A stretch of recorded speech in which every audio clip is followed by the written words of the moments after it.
Hey guys, welcome back. Tisha here, and we are back for another Sister Wives review. And this was the season finale of season 14. And I don't get it because at no point did we even get a glimpse of Mary in this episode. I feel like nothing has really happened this season. We got to see them move a bunch of times. We got to see Cody waste a bunch of money. Certain members of the family annoyed us. The Feathers continued to argue over renting or buying. We barely saw the family together. We didn't get to see many family activities. We only got to see, 2 trips, which was to North Carolina a bunch of times for Maddie, and when the wives went to go visit Leon. And we got to see the birth of the beautiful Evie. The end. That's all that happened. Oh, yeah, and we continue to get to see what a crappy father Cody is to his kids. Because how is it that you go to see Gabe and you don't know, while you're sitting there saying that Gabe has really been putting his head in the books, you don't know that he's doing this because he's completing an entire year of high school in the summertime to make sure that he can hurry up and move on to the next steps of his life. Are you meeting your child for the first time? Do you not call him and check in on him and have various conversations with him? Because he talks to Gabe and some of his other kids like he's a relative that maybe sees them a couple times out the year. And the conversation with him was cringy to me, but we'll get to it. Before I start, I want to thank you guys. I'm going to probably do a video on it. I think it will be up before this, but I'm not sure because I'm just going to go live and do it. Thanking you all, because coming on YouTube, because I literally pre-recorded a whole bunch of videos. I said that for my birthday, even if I don't do anything, one thing I'm going to do is relax and enjoy my days off of work and not do anything but be present in whatever moment that is. Coming back to YouTube and seeing all of the thank yous and the little community tab that, someone posted under my stuff. I don't really want to say who it is, but it is, someone important in my life. They signed in on my stuff and put it on the community tab to say happy birthday. And I got a Cash App and I got some super chats. And I want to say thank you, but I don't want to just put it in this because there's some things that I want to talk about, which will probably kind of make you understand just how much it meant to me. Look, I'm getting emotional already. That you guys took the time to do that. Oh, goodness.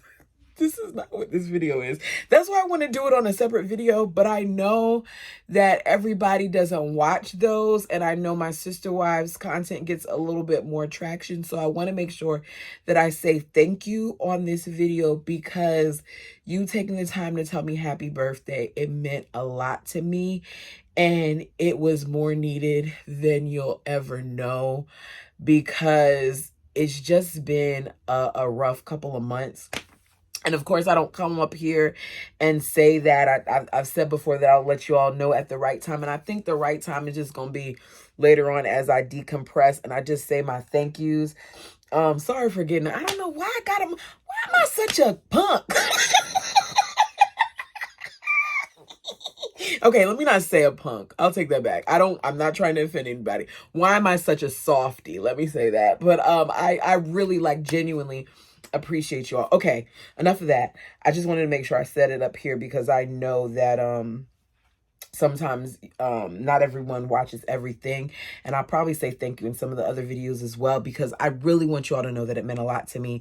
But let's go ahead and get into what we're really here for, which is this review. So we are still waiting for the arrival of this baby. Janelle has been staying in North Carolina to help Maddie out for the past 2 weeks. Christine and Cody went home. Now they're 2 days out from Maddie's due date. So Christine is back from Flagstaff so that she can be there for the birth as well as help Janelle with Axel and whatever help Maddie may need. Christine says, she doesn't understand what monogamists do in these situations. And I got a little irritated with Christine here. I got to be honest. Y'all know I'm always going to be honest about the way I feel, because we do the same thing that you all do. We seek help from our friends, family, loved ones. It's not a foreign concept. If they can come, then they come. If they can't, then they don't. I remember after I gave birth, this monogamous young lady, which is myself, was able to have her mother stay with her for 3 weeks, which is something that I needed more than I even knew, because I was scared to take that role on. But there was a lot of bonding that came from it. And Christine is sitting here talking like she can't fathom other people doing this when it happens all the time. What do you think that some single parents do? They rely on their family, and it's not just the thing that's done in polygamy. And it just irritated me. I know she didn't mean offense to it, but it's like, come on. I get that you're trying to push this polygamous narrative and you're trying to make us feel like you're happy in this situation. So you're overcompensating by saying certain things. But at this point, it's getting a little annoying, especially because she talks about, monogamous people later on too. But we'll get into it. So Christine and Janelle remind us of how things were in the beginning of their family. Janelle says, back then, it wasn't a thing where these are my kids and these are yours. They were our kids. Very telling. Keep that in mind, because we now know that that's her kids. Those are Christine's kids, and those are Janelle's kids. And, Robin, that's our kids for the most part. He doesn't really say Robin's kids a lot as time goes on. It's different. The older children were raised differently because they grew up together and the family was forced to heavily rely upon each other versus now what we see. They helped each other out since the beginning. She said it alternated between Janelle and Christine as far as having kids. And then Leon came into the picture because of their situation and how Christine and Janelle had most of the children. They developed a co-parenting style that really worked for them. Christine says, after all this time, I still find myself calling Janelle first when it comes to the kids. Very telling. Not calling Cody, not interacting with Cody, but calling Janelle. So as much as Cody likes to tell us that he didn't like Christine and he didn't like Janelle doing certain things, or that Christine and Janelle had issues with one another and they didn't like each other, it is clear that at some point these two ladies had a successful dynamic, that they had a rapport that worked for them and their kids, and that they made sure that despite whatever their feelings may have been at various points, that they maintain that backing for one another.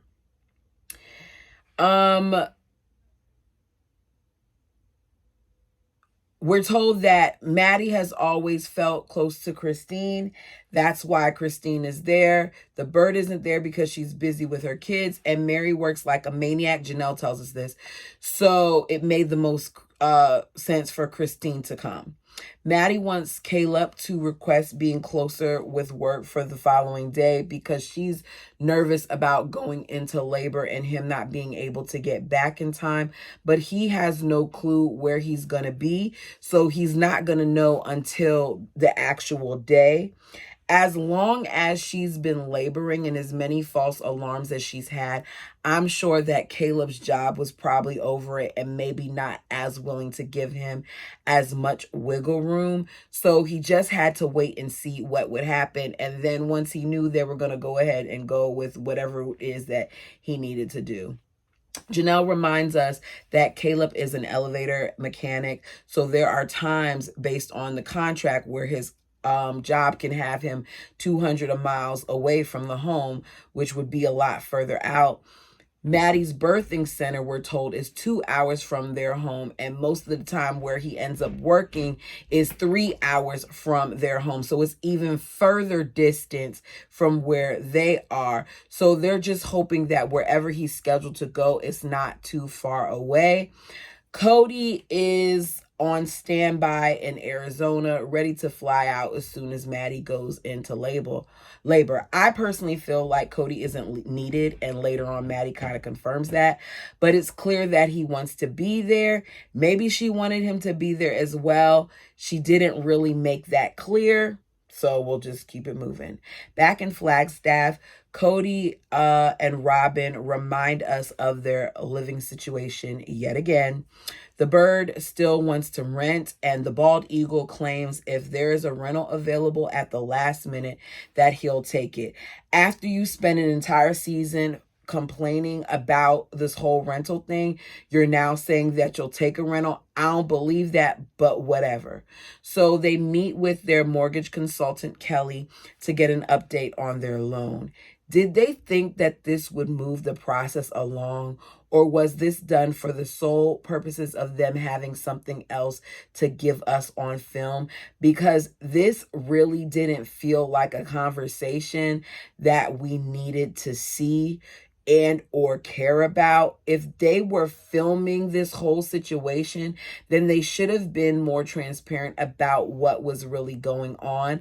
I've seen a few of you talk about how Robin had some financial issues in regards to Dayton's surgeries and medical stuff, which may have been part of the reason why they struggled in some ways with, getting their loan and all those other things. And it may have affected their loan as well, but they're not talking about that. They're not making any mention of that.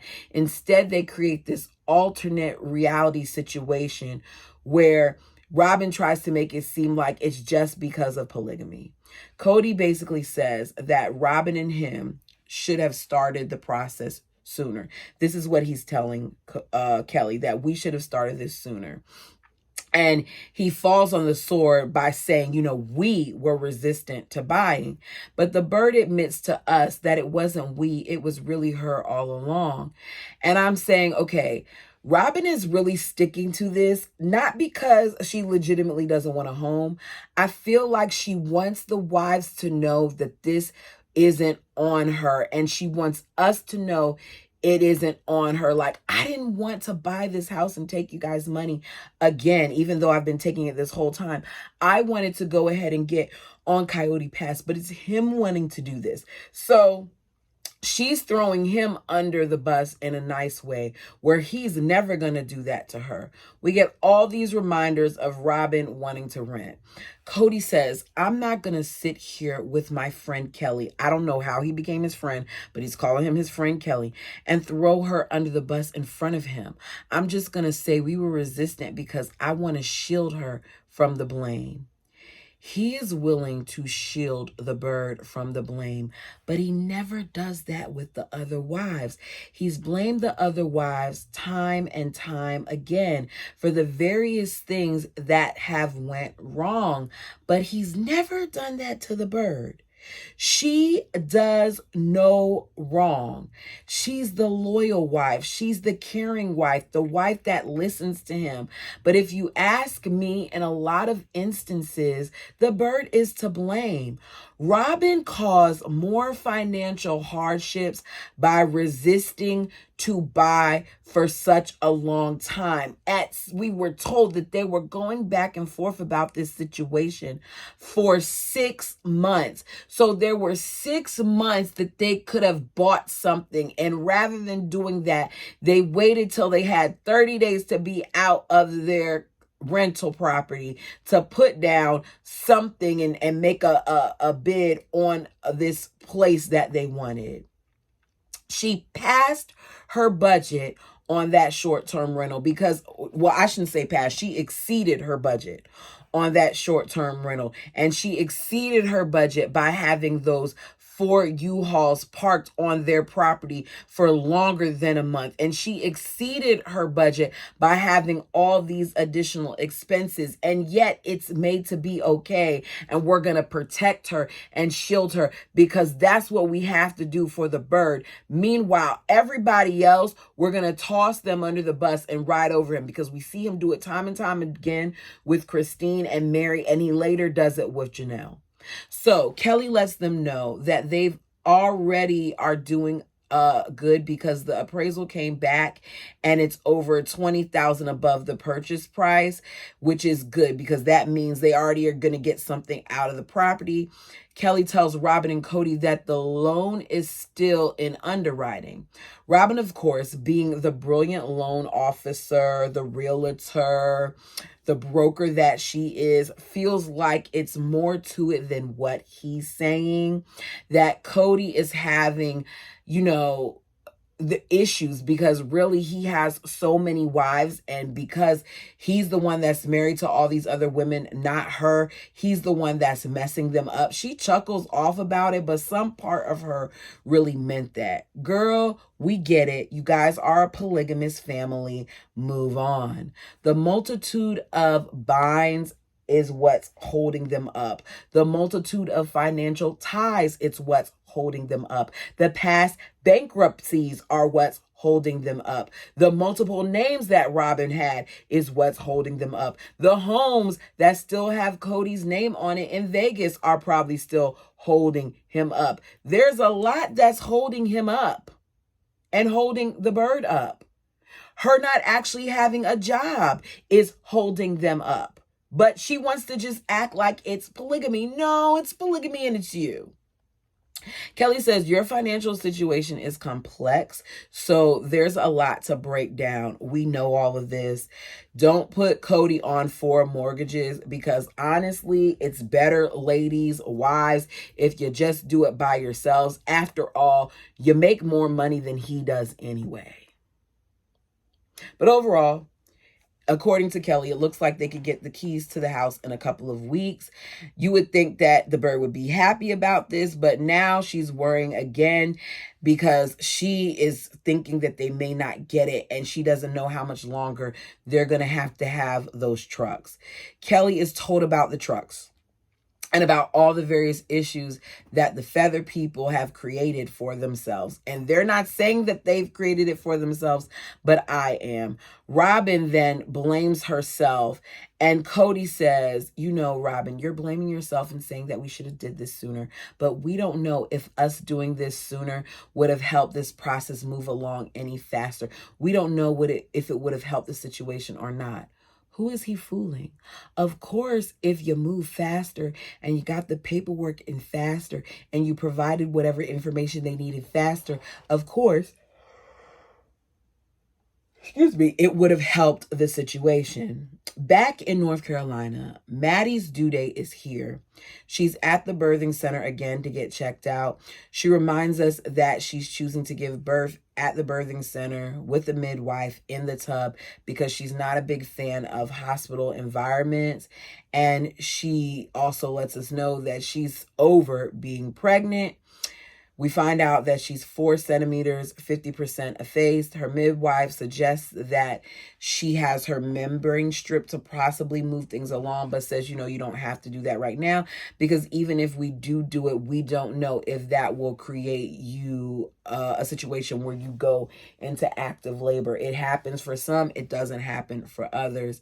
Maddie says she doesn't really want to do that because she doesn't want the unnecessary pain of that. She comes back out, tells her mother's the situation. Since she still hasn't gone into labor, she decides that she's going to go home, wait to talk to Caleb about it so they can decide what they should do next. While talking to us, Janelle and Christine are laughing, letting us know that that's something that they wouldn't do, saying that, it's funny because they just go ahead and do what they have to do, whereas monogamous people seem to communicate with each other. Christine and her talk about how great polygamy is, to me, is a clear indication that it wasn't fun for her. Between her and Mary, I don't know who's more miserable at this point, even though I feel like Christine does a better job at masking it. There are clear indications that she isn't happy with her situation, because one of the things that she's doing is she's poking fun and she's making jokes about what seem to be successful and happy marriages with their kids. And to me, you can say that you're happy, but actions speak louder than Christine's words. Christine points out that both Aspen and McKelty will sometimes say that they need to talk with their husbands before they make decisions, and they are just trying to wrap their heads around the idea of monogamy, especially the part about husbands and wives actually communicating with one another before making decisions. And that's the difference between them and the way that the bird handles things. And that is the very thing that Cody grew to despise about them. They did not consult him, and he was okay with that in the beginning. But by the time the bird came around and he was able to experience what it felt like to have a woman fluff and prune his feathers, and where he could see like, oh my gosh, I'm wanted and I'm needed and my opinion matters, he liked that. I am not a married woman, and I still take my man's feelings and his advice into consideration. We have two separate households, and he still values my opinion. He still wants to know what I think about him purchasing this appliance, or, okay, I got to change out all these windows. What do you think about this? He still wants to know. It's not my house. It's not my situation, but he values my input. And I feel like with them, it's clear that they don't value Cody's input. It's a little odd for me as I'm sitting here listening to them. They're laughing about it, but something about it didn't rub me right. But you all tell me.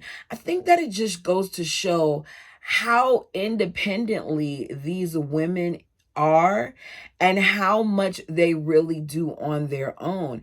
And I don't really feel like, based on the things that they're saying, and this is coming from a person that's not married, so correct me in the comment section, I would feel like one of the nice things about marriage is having someone that you can share, things with and bounce ideas off of and do things together, rather than always having to be the strong one or always having to be the one to be like this, that, and that. But they take joy, apparently, in being able to do it all on their own. For all of that, be single. But I'm just saying, I don't know. Correct me down below. Janelle says, I never check with Cody on things, which is something he later complains about. We're back in Flagstaff, and Cody has decided that he's going to finally actually be a parent and go and visit some of his children, because apparently, in my opinion, he hasn't been capable of staying there while his wife is out of town. She's out of town. Janelle is out of town. Why are you going to check on them? Why aren't you staying there? This is the stuff that I'm talking about. You're saying that you're going to check on your kids like you deserve some type of reward for going to do what a parent should do. These people don't like one another. It's summertime. Why can't you spend more time at Janelle's home?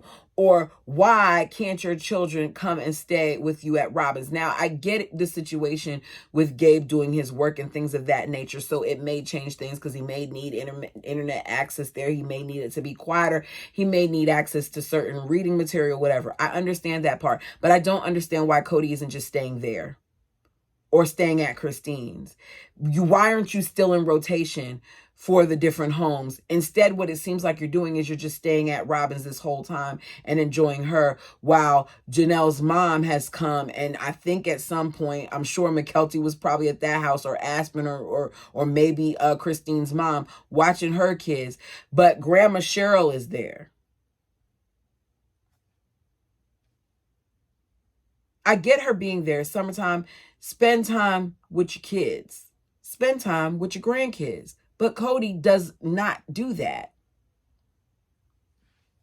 So he visits with Gabe and Savannah. Cody tells us that Gabe is doing, online school, trying to skip his senior year.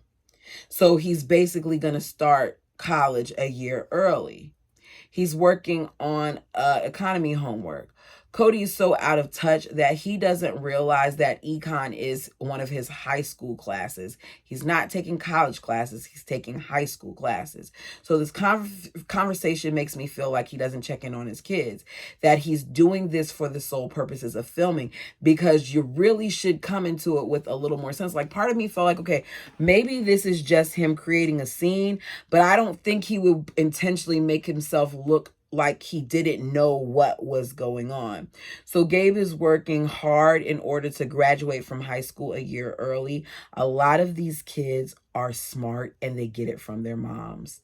And Cody kind of confirms that, because he says he didn't excel in school. He was a bonehead, but he thinks that he made up for it in his personality, because he feels like he got along well with everybody, including his teachers.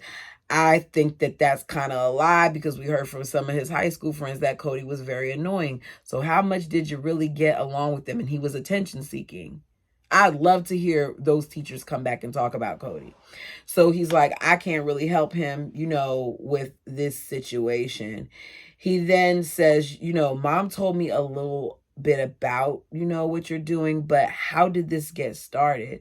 Gabriel tells him, I found out that if I go ahead and I do this early, that if I graduate early, that I can start college for free. So now Cody thinks that he's done something, and he's smiling like, so, you must be, liking it here, because you could go to, the University of Arizona, as well as, UNLV, and rather than picking Vegas, you're picking, Arizona. And Gabe's like, Dad, I wouldn't necessarily say that I'm happy here. He tells us, I'm just hoping to start college sooner, and that's why I'm willing to do it here, because if I do that, I can start sooner and it will be free. He tells us in confessional that, what his father doesn't understand is that even though he's making the best of this situation by adjusting to things and not dragging his feet about stuff, that he still missed a lot of opportunities from them leaving Vegas, and he did. Back in North Carolina, we find out that Maddie was roaming around doing some things. They went for a walk. She's at the shopping mall. She gets out of her high truck and her water breaks on the concrete. They're making this thing very dramatic by playing the frantic music and all those other things before she even gets to the birthing center, but it's okay, because Maddie isn't 2 hours away from the birthing center. She's not too far. She didn't make it back home, which is good. Everything happens for a reason. So Maddie calls Caleb. He's worried because he doesn't know how much time she still has, but he tells her he's going to get there. She finds out he's 2 hours away from the birthing center, but he's going to meet her there.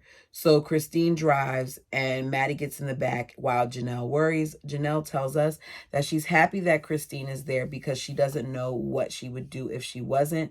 It's not Janelle's first time. I think she would have figured it out, but it's clear that Christine just provides a level of comfort for her. I guess I'm a little different because my labor experience was very intense, very dramatic. They worried about me having a stroke and all those other things, but I was calm and the people around me remain calm. So I'm seeing them and I'm like, okay, it's not time yet for you to panic.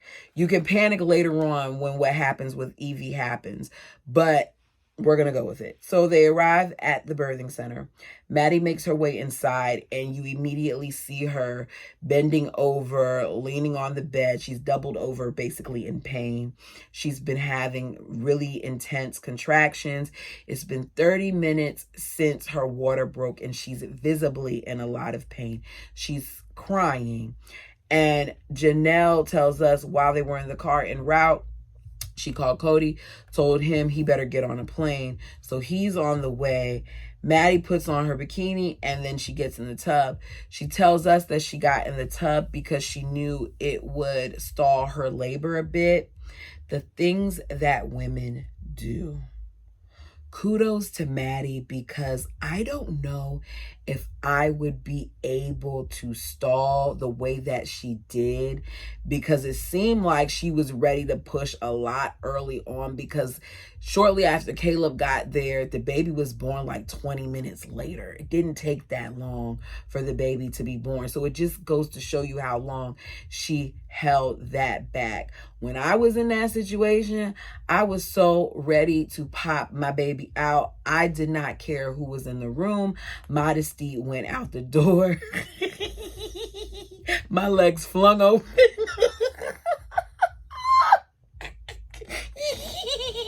Whoever was in that room was going to be exposed. I'm sorry, they were going to be exposed to my cookie. I didn't want them to put a mirror down there. They're like, you want to put a mirror? No, I don't want to see it. I don't want to see what's happening to me. I just need him to get out. So seeing her in that tub in so much pain, with her crying, I just felt myself being like, I don't know Maddie personally, and I'm crying with her because she's doing this for her husband. She's sitting there and she's crying, but it's not just because she's in pain, but it's because she wants her husband there, and she says she wants him to be there. But we find out at this point, he's still an hour and a half away, and she's in the tub. And Caleb calls and tells her, you know, Maddie, you got this. And she's like, I know, but I just want you here. And he's like, you can do this.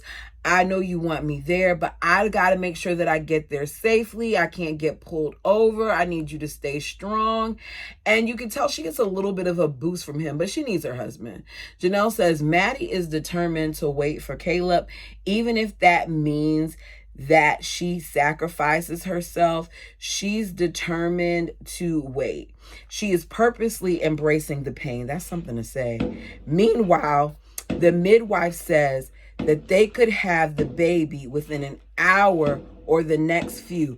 Who decides to do fireworks on August the 4th at 10:35 p.m.? You can't make this crap up, y'all. I'm sorry for this. I'm not removing it. This is just the ignorance of people these days, that they're going to do fireworks at 10:35 on a Sunday, the day after my birth.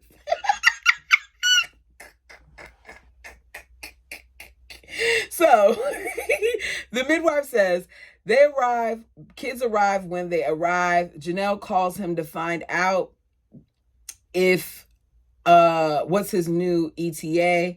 We find out it's in about 40 minutes. It's 5 o'clock and there is rush hour traffic. And we're hearing all of this. And Madison is sitting in the tub trying to hold this baby in, saying that Caleb will never forgive himself if he's not here. So she's putting him being there above her pain.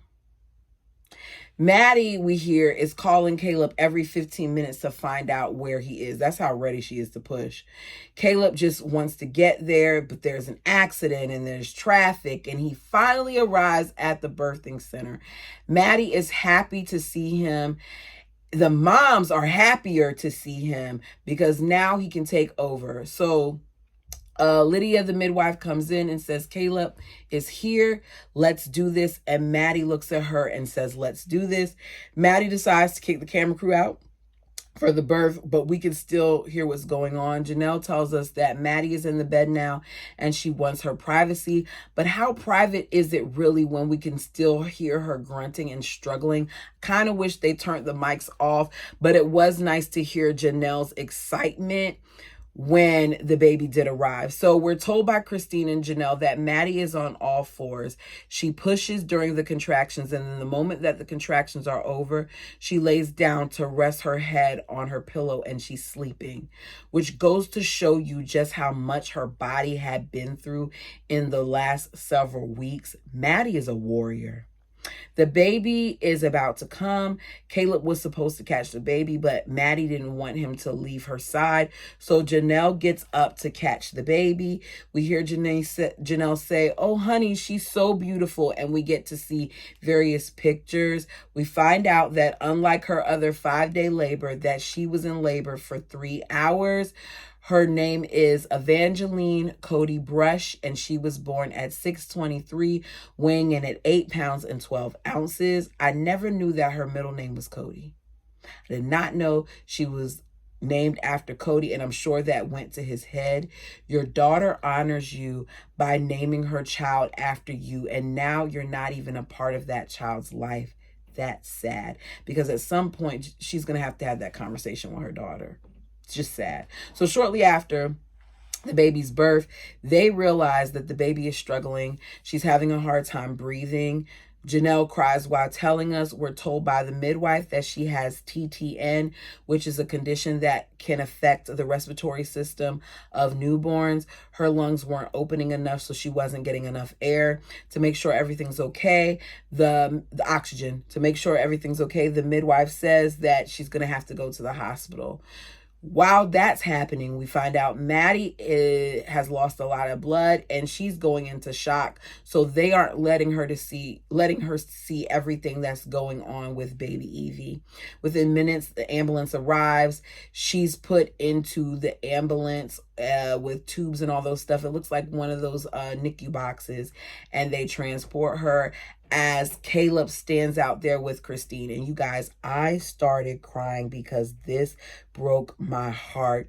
You can't even enjoy the birth of your baby because you immediately have to go into survival mode, and you're worrying about not just your wife, but your daughter. So cameras weren't, permitted at the hospital, but we find out that 3 days after the birth of Evie, she's now going home, being released from the hospital. Janelle says Evie made a full recovery in the hospital and her lungs are now working great. The family arrives back at Maddie and Caleb's house. Maddie can't even get all the way settled. And they're deciding who's going to do what. Everyone's eager to hold Evie, but of course, Cody has to let them know that I haven't got to hold her for a while. Everyone has held her more than me. Are you 5 years old? They're talking about changing Axel and Evie's diaper, and he's like, Grandpa wants to hold her, but if you want to check real quick, you can, but I want to hold her. How about you allow them to make sure that her little bottom is okay and that she's not sitting in her waist? Maddie says, my dad being there wasn't going to make or break it, but I think he feels bad he wasn't there. I don't think he feels bad that he wasn't there. I think that he just wanted to be there because he always has to feel like him being there is needed. You could have saved money in the budget and not had him fly out there, TLC. We didn't need to see him out there. We hear about the inspiration behind Evie's name. We see a flashback where he's told that the baby's name is Evangeline Cody, and he says, oh, and he smiles, and Maddie is all smiles, and Janelle says, I've never seen such a pure and gentle smile from him. She says, you just were very touched, and I rarely see that. She says, that it made her heart warm. He wants to know how long they've been thinking about that name, and he says that he's flattered. I don't really care about how flattered it is. Eva is Caleb's grandma, Josh, Janelle, Lynn is Caleb's mom. They talk about how sweet Evie is, how beautiful she is, all the great things. And then Maddie lets us know that she has a condition that they knew about earlier on, but they didn't say anything about. I have it written down here, but I'm going to butcher it. Short abbreviation is FATCO syndrome. Maddie explains that they don't know the cause of it. As a result, Evie is missing her fibula, a toe, 2 fingers, a thumb. She has a bowed tibia. 2 of her fingers are fused together and the other finger is webbed and it's attached to the fused fingers. Maddie says that no one wants to find out that their child is going to have hardships during their life, but she doesn't want her daughter to ever feel like she has limitations or it's a crutch. She wants her to feel as normal as possible. She says she's special, but I want her to know that she can do things. If she wants to do ballet, I want her to do ballet. I don't want her to feel like she can't because she has a limb difference. She wants her to get up and do whatever she wants to do. She's going to be a fierce fighter.